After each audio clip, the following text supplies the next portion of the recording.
Hello everyone, today we are going to go to the very heart of the Christmas story and why we celebrate every year.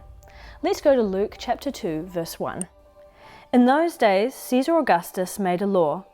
It required that a list be made of everyone in the whole Roman world. All went to their own towns to be listed. So Joseph went also. He went from the town of Nazareth in Galilee to Judea. That is where Bethlehem, the town of David, was. Caesar was the king of the Roman Empire, and at that time the nation of Israel was also part of the Roman Empire. Caesar decided to do a census. In other words, he wanted to count everyone who was in his kingdom so that he knew, and the world knew, how big and powerful his empire was, and of course how much he could tax the people. But to do so, he commanded everyone to return to their hometown.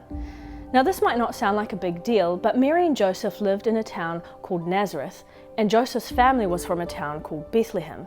So Mary and Joseph had to travel over 100 kilometers from Nazareth all the way to get to Bethlehem.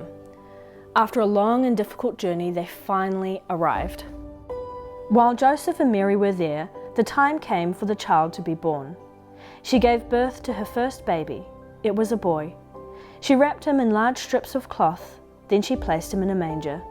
There was no room for them in the inn. This was the moment Jesus was born.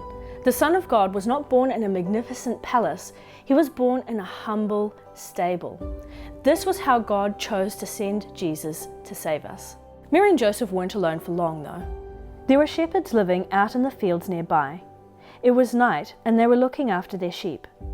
An angel of the Lord appeared to them, and the glory of the Lord shone around them. They were terrified. It was typical for shepherds to take their sheep out into the fields around Bethlehem. But what was not typical was for an angel to appear with the glory of the Lord shining around them. Understandably, the shepherds were terrified. Now there's something important to understand about shepherds. People did not respect them. They didn't think that being a shepherd was important. After all, they were out in the fields all day or night looking after animals, the sheep. They would have got dirty and sweaty, and it just wasn't a very glamorous job. But that didn't matter to God. But the angel said to them, "Do not be afraid. I bring you good news of great joy. It is for all the people. Today in the town of David a Savior has been born to you. He is Christ the Lord." This was not just any baby. The angels declared that this was the Messiah, the Savior God had promised he would send to save his people. The shepherds, along with everyone else in Israel, had waited a long time for this to happen, hundreds of years. Some people had even given up hope that it would ever happen at all. But now the angels declared, the Savior is here. So they hurried off and found Mary and Joseph and the baby. The baby was lying in the manger. After the shepherds had seen him, they told everyone. They reported what the angel had said about this child. All who heard it were amazed at what the shepherds said to them.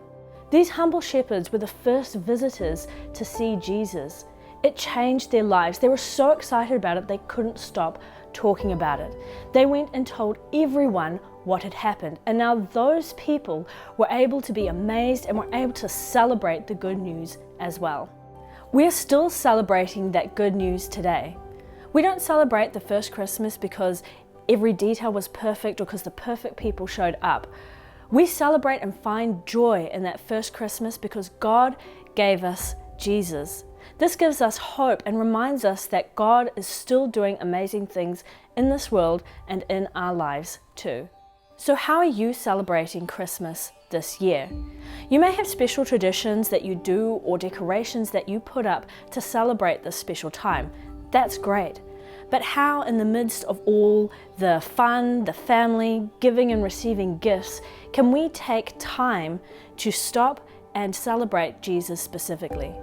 After all, He is the reason for the season of joy, the greatest gift God has ever given us. Join us next week as we wrap up the Christmas story and our time together in 2021. Until then, bye!